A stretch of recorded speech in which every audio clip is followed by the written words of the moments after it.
It's a late Friday afternoon. Today is the day before we start pig day. We got 4 pigs to do. Tyree's brother and I have been doing the last preps today, getting some tools ready and getting the area set up and getting a long fence built. That's how we get the pigs down here to the gantry crane. So pig day is important for us. That's we get a lot of our food supply from the pigs that we raise.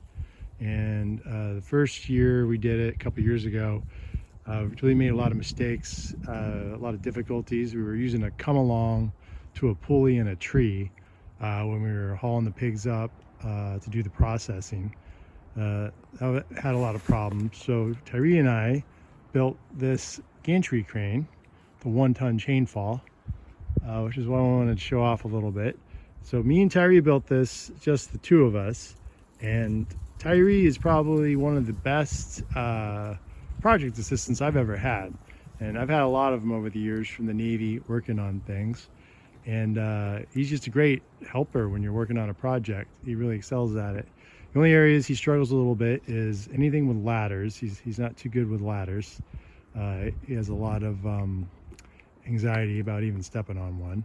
And anytime you end up in a dynamic situation, Tyree can struggle to respond on that. But other than that, he is focused, on task, very mentally engaged, always anticipating. He knows what tool you need next. He knows if you need another screw. It's great to have that level of assistance when he's helping. Yeah, I want to show off this little project that we did together. And the next part of the video, you'll be seeing pig day. All right, it's Saturday morning. We're starting pig day. Pigs are ready to go. We're ready to go. We got help today. More hands make less work. We got Paul Jr., Tyree's older brother. We got Brandon Oliver, Old Navy buddy. Everybody should have at least one. And then on the video, we got Abby, Paul Jr.'s girlfriend. So step one is getting the pigs down the chute, down to the gantry that I showed in the first part of the video. Tyree is not involved in the first part because it is a bit visceral and gets messy and it can be dynamic. Later, once the pigs look more like meat, Tyree will be involved. We help him carrying stuff. And heads up that there will be no real gory stuff, but there will be some pictures of things, videos of things, and some language used that is about processing a pig. So typical Maine fashion, it's late March and we went from spring weather to, we're supposed to get 6 inches of snow today, which is actually great weather for this today because we don't have a walk-in freezer. So outside is our walk-in freezer, and when it's 6 inches of snow, that's perfect freezer weather. All right, so step one, we're gonna get the pigs in there. Come on, piggies. I think we can get this guy.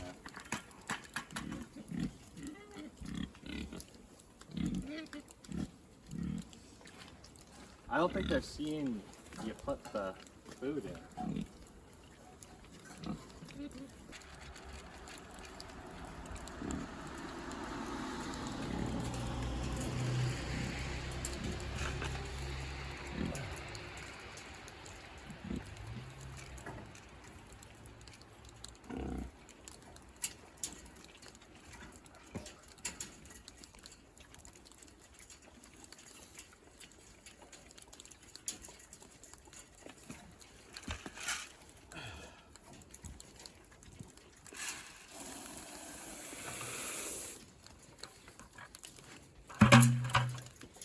You should do it.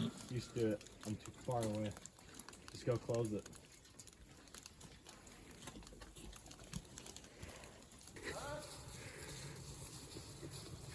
Did you get that ladder in place? I'm doing it now. All right, so we got the pig down here. We got it dispatched, brought out, and then we remove the organ meat. We do eat as much of the organ meat as we can because we don't like any of the pig to go to waste. And next is our favorite part, skinning. Yay! All right, we got the skinning going. You can tell before from my sarcasm, it's my least favorite part. It's a real pain in the butt, especially when the pig's still warm like this. But these things right here, I got these. These are amazing. And you just kind of get it started at the bottom. You get those hooked on, and Use the chain fall to do all the work, and it just pulls off like a shirt.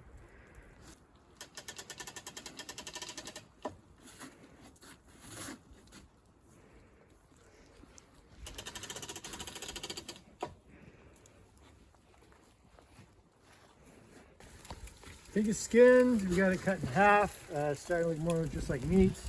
Now we got to quarter it. And that's where we're starting now. You just come up under the ham, up to the loin. Be careful not to damage the loin. Work your knife along the loin to the ribs.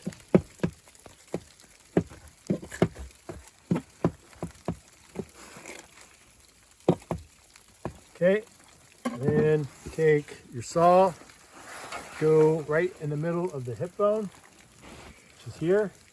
This part right here, you just kind of run parallel to it.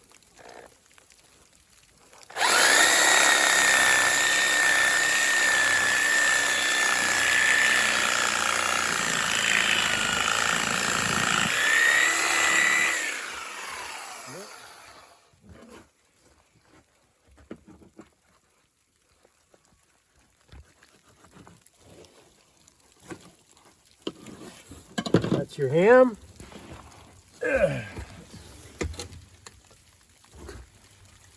Ready? Next, you do a cut between the 4th and 5th rib in the front.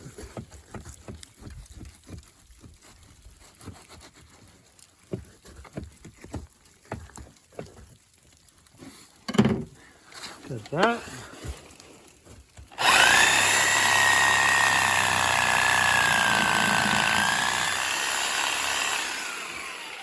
Keep pulling.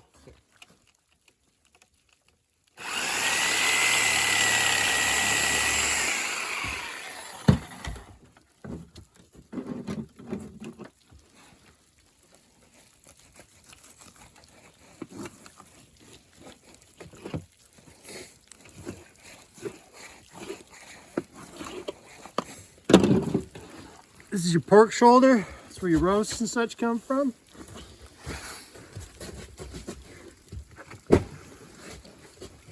Now we gotta do the rib cut. This is your pork belly. The spare ribs come off with the pork belly, and then your baby back ribs stay with the loin. Do that one.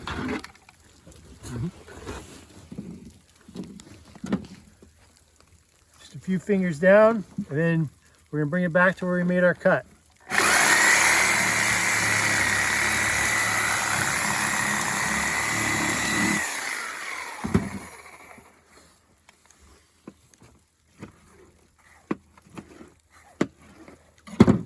Right, pork belly, the bucket. There's your loin. And that's what we do. We quarter it, then we're gonna drop it in some ice water out in the front and leave it there overnight. We got 2 pigs done, and we just finished cleaning up. We're gonna do the other 2 pigs another weekend. The last thing we gotta do is we gotta salt the hides. Tyree and I like to do some artsy-fartsy stuff from time to time.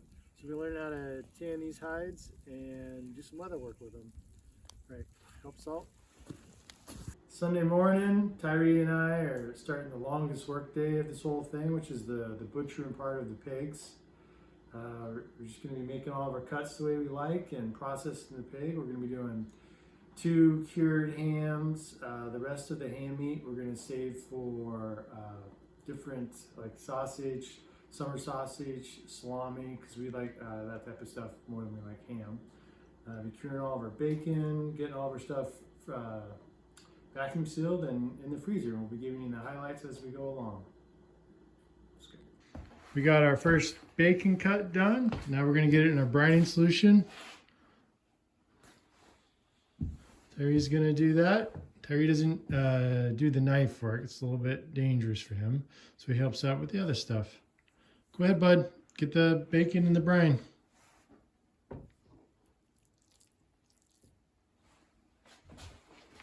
Put it in there gently.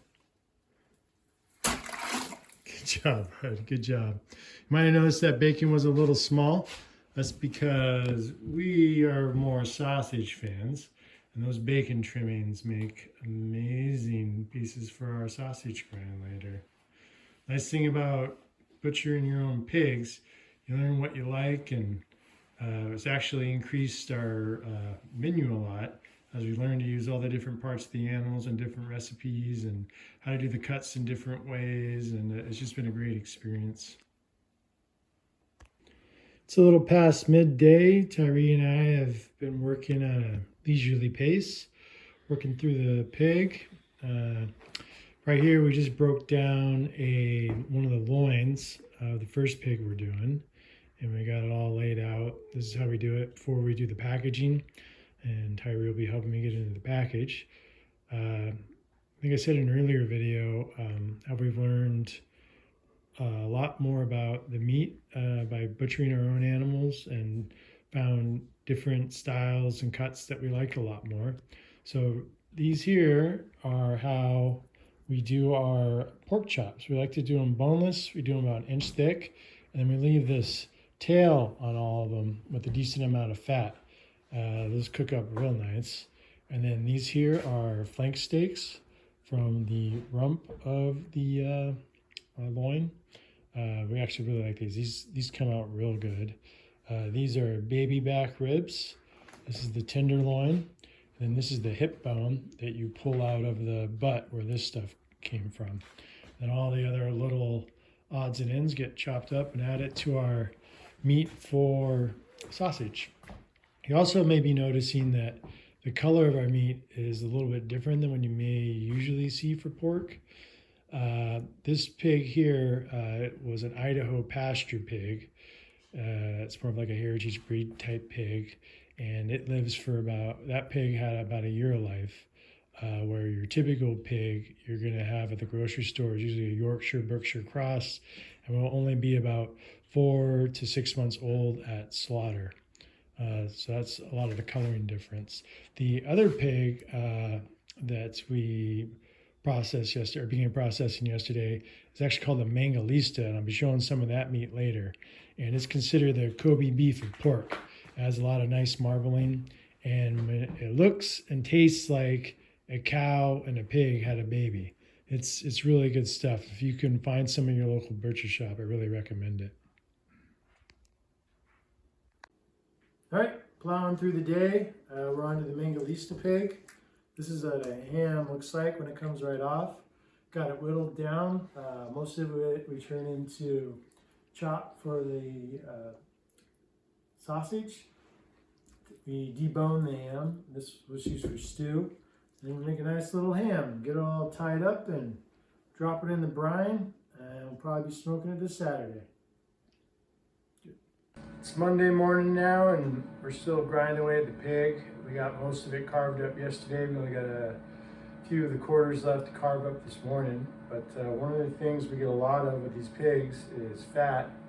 We're going to take the leaf lard, that's the organ fat. We're going to boil that down today. Can you come closer, bud? But the rest of the fat we save, and we use that for splicing in with other animals that are a lot more lean to make maybe an old goat or something to make salami or sausage.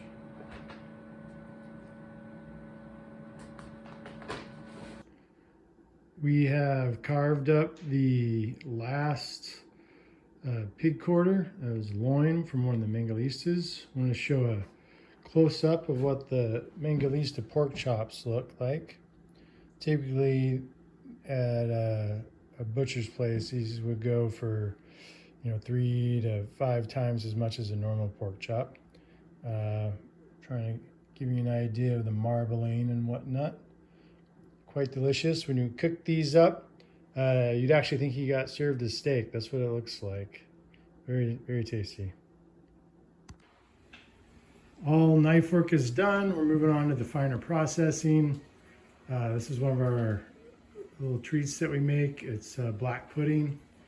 It's actually Tyree's second favorite food after eggs. Tyree, what's up? What's up? He's happy. We're gonna get that going in the oven. And then we just slice it up later and save it in Tupperwares and serving size. Not quite full traditional, but close enough for us. We're done rendering our leaf lard. Now putting in jars. That's what the finished product looks like. And when it cools, it'll be a bright white color. And we use this stuff for cooking, pies, pastries, and such.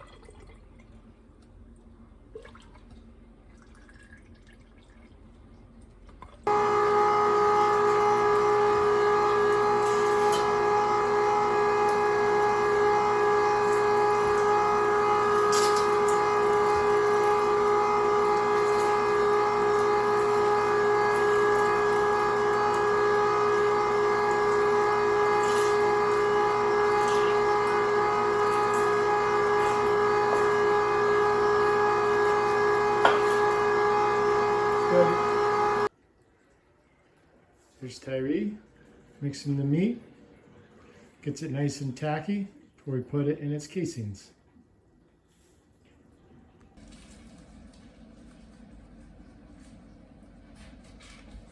It's late in the evening. Tyree and I are pushing through, stuffing our sausage.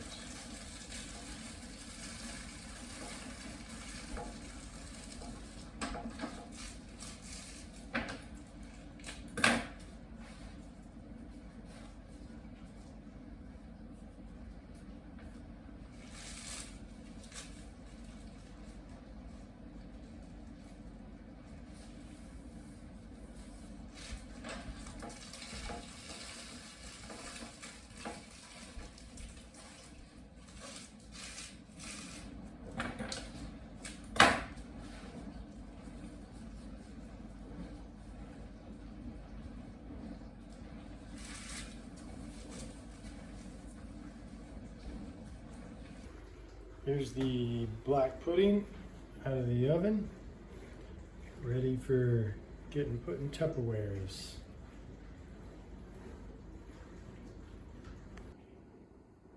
Tuesday morning, day 4 if you're keeping track. Not a lot to do today. I just wanted to show some of our finished products from all the meat scraps that we made. We got our summer sausage here. I'll be smoking those today. We got 25 pounds of that we made. We got our salami. We're gonna hang that in my closet and that'll be dry curing. Then we have our sausage. Probably got about 80 to 100 pounds of sausage. We like to do our links about 5 feet long, and then we just coil them up, stick them in a bag, and vacuum seal them.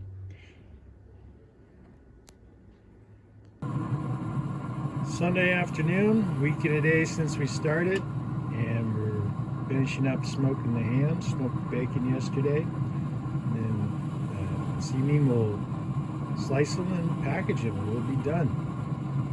I got interrupted a little bit yesterday with some goats giving birth. You'll see that right here at the end.